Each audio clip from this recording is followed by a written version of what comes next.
Winning a championship ring is the biggest achievement in any sport. Parting with that piece of hardware, however, can be even more difficult. Here are 15 athletes who went so broke they had to sell their championship rings. If you don't want to ever part with your favorite videos from the Sportster, hit the subscribe button now. William the Refrigerator Perry. Like his football career, William the Refrigerator Perry's personal life also contained a multitude of ups and downs. Although he retired with 29.5 career sacks in 10 NFL seasons and won Super Bowl XX, the Fridge struggled with injuries during his career, and they only got worse after his playing days were over. In 2008, Perry was diagnosed with Guillain-Barré syndrome. His weight repeatedly fluctuated by over 100 pounds in both directions, and he also suffers from diabetes.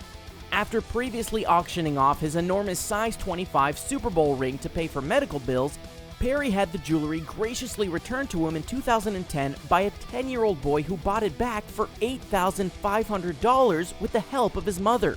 However, the ring ended up on the auction block again in 2015, when it reportedly sold for around $200,000.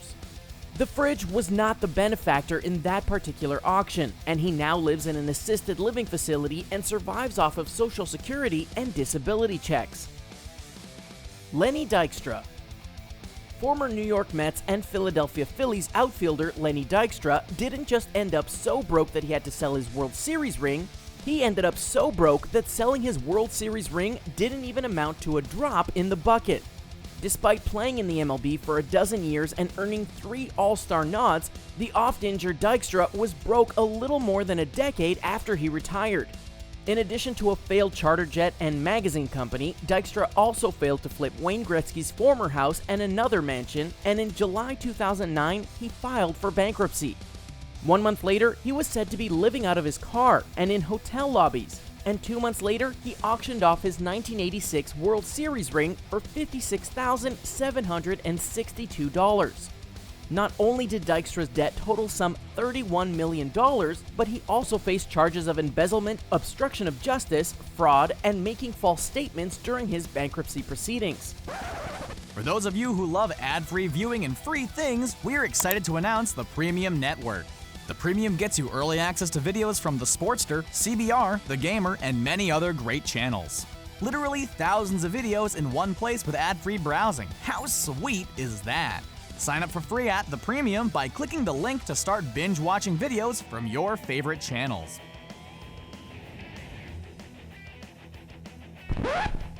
Dexter Manley. Also known as the Secretary of Defense, Dexter Manley won 2 Super Bowls during his prime years as a defensive end with the Washington Redskins. However, repeated substance abuse problems earned him a ban from the NFL in 1989 and a 4-year prison sentence in 1995. When he got out early in 1998, Manley pawned his Super Bowl XVII ring for cocaine money, but it thankfully wasn't lost forever. Houston lawyer John O'Quinn believed Manley would one day kick his habit, so he bought the ring back from the pawn shop and presented it to the former athlete. However, Manley didn't believe in himself, so he asked the lawyer to hold on to it for safekeeping. O'Quinn died in 2009, but he left instructions for the ring.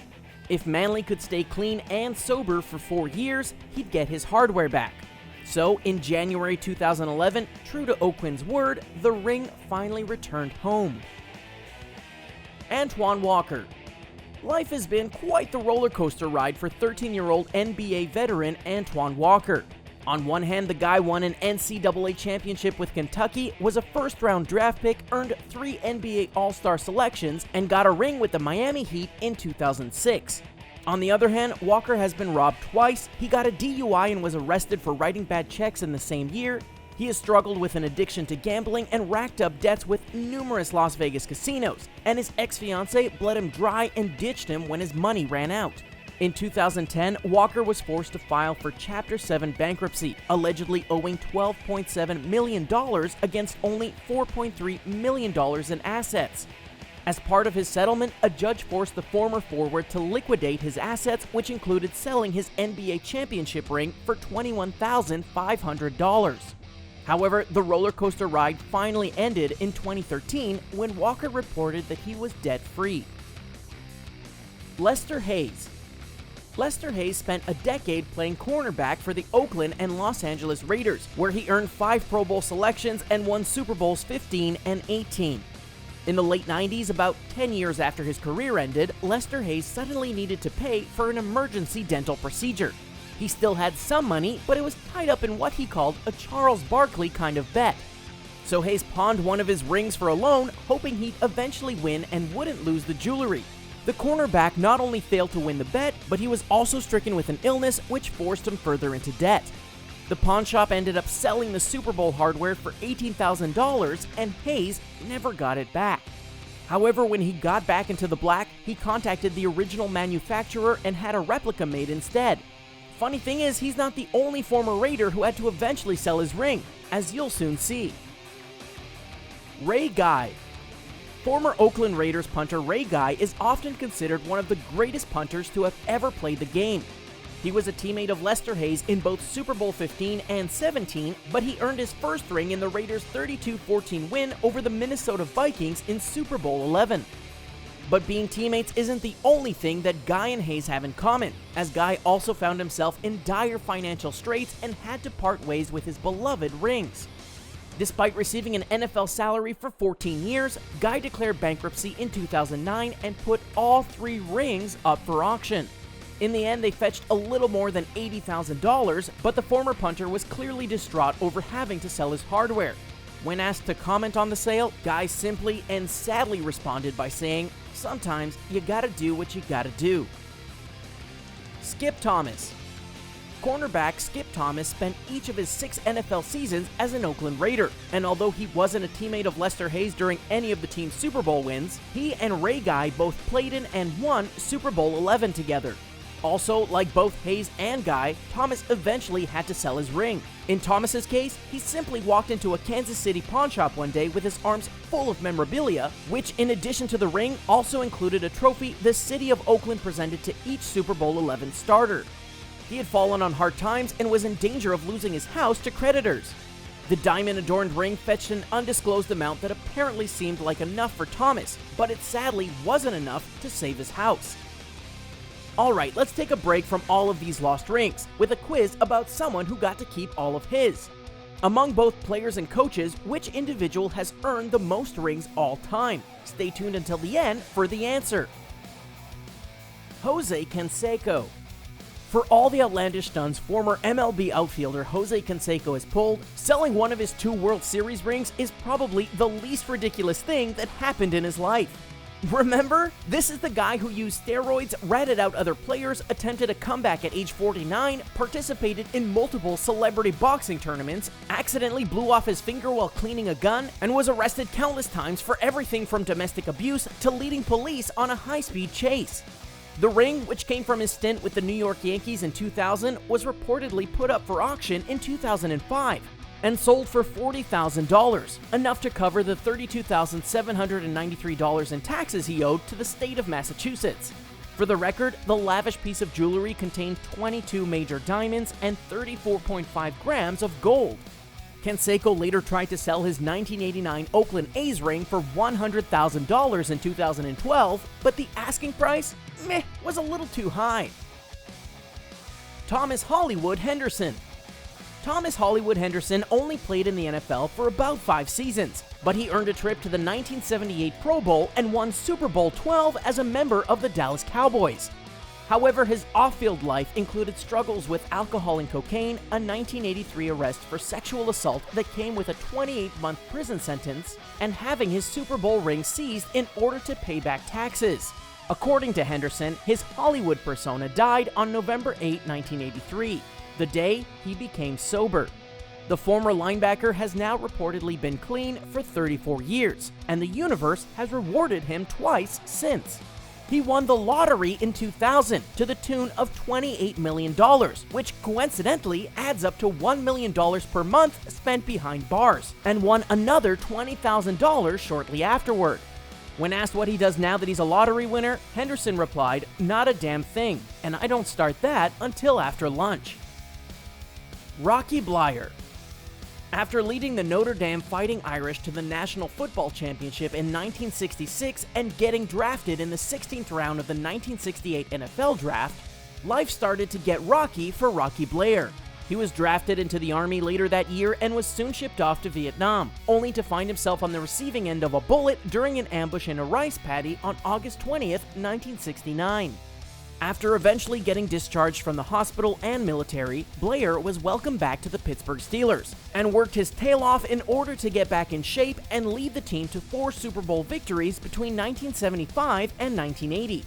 However, after retiring, Bleier fell on some hard times financially and had to sell his rings to his attorney before filing for bankruptcy in 1996. He eventually bought them back, but 3 of the rings were stolen in 2004. Thankfully, this story has a happy ending, and the rings were eventually recovered. Frederick Fuzzy Thurston. Frederick Fuzzy Thurston had plenty of success on the field, winning an NFL championship with the Baltimore Colts, 5 with the Green Bay Packers, and the first 2 Super Bowls in NFL history. When Thurston's career ended, he and some business partners opened up a chain of restaurants. Not only did these eateries fail, but the former guard and his ownership team were nabbed for failing to turn over federal income taxes withheld from employee paychecks. The Internal Revenue Service sent Thurston a bill for $190,000 in 1984, which had ballooned to $1.7 million by 2011. In an attempt to pay back some of this dough, the Indiana Football Hall of Famer put one of his Super Bowl rings on the auction block. Although it brought a return of nearly $51,000, this still just wasn't enough. Thurston died 3 years later in 2014 at the age of 80.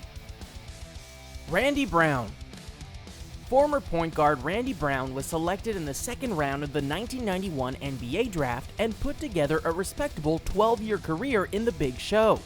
Brown played for 4 teams, racked up more than 3,100 points and 1,400 assists, and earned 3 straight championships with the powerhouse Chicago Bulls between 1996 and 1998. However, Brown's retirement hit a snag when his real estate and restaurant investments failed and he had to file for Chapter 7 bankruptcy in 2009. Brown was forced to put his rings up for auction, and they were all bought by an anonymous bidder for almost $54,000. Things turned around in the same year, though, as Brown was hired by the Chicago Bulls to be their director of player development. After several promotions, he is now the assistant coach for the team, but as far as we can tell, he's been unable to recover his rings. Joe Gilliam. Quarterback Joe Gilliam only lasted 4 years in the NFL, but he made his time count by winning 2 Super Bowls with the Pittsburgh Steelers in 1975 and 1976, and earned the distinction of being one of the first black starting quarterbacks in the NFL. However, he also battled drug addiction for years, was homeless for a long time, and even spent 2 years living in a cardboard box under a bridge after his career ended. At the height of his addiction, he pawned both of his Super Bowl rings for cocaine money. But things started to look up for Gilliam after that, at least temporarily. First, a sympathetic fan returned his Super Bowl IX ring to him in 1988. Later, he dedicated his life to sobriety and managed to stay clean for 3 years. However, Gilliam relapsed on Christmas Day 2000, and it cost him his life. Gilliam died of a cocaine overdose that same day, less than a week shy of his 50th birthday. Bob Johnson. Wide receiver Bob Johnson only spent 3 short seasons in the NFL, but he was a critical part of the New York Giants' historic 1986 season. In a Week 12 game against the Minnesota Vikings, Johnson successfully grabbed a 4th and 17 pass from quarterback Phil Simms, setting up a game-winning 33-yard field goal by Raul Allegre. Johnson's play is often regarded as the turning point in the season that resulted in the Giants' first ever Super Bowl victory. However, his post-NFL life was filled with hardship, homelessness, and financial woes that led him to eventually pawn his Super Bowl ring for just a few $100 in 1989. Since then, Johnson has successfully rebuilt his life and reconnected with his old teammates, which led to Hall of Fame coach Bill Parcells, Giants exec Chris Mara, and a mutual friend to locate, obtain, and return the ring to Johnson in an emotional team ceremony in 2016. Larry Grantham. Despite all of his hurdles and hardships, Larry Grantham might be the luckiest guy on this list. The former NFL linebacker spent 13 seasons as a member of the New York Titans through their transition to becoming the New York Jets. He was a 5-time All-Star and won his first and only Super Bowl in 1969, the 3rd event ever held. Decades after retiring and battling years of alcohol addiction, a 71-year-old Grantham was faced with mounting medical bills from chemotherapy and hernia surgery, which led him to put his ring up for auction. When the bids rose to around $18,000, he received a phone call from Victor Moreno, the president of the auction house.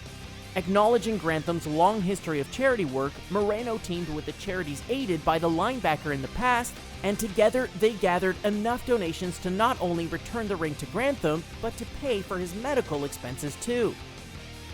Although former Boston Celtic Bill Russell's 11 rings give him the record for the most rings earned as a player, longtime NBA executive, coach, and player Phil Jackson actually holds the record with 13.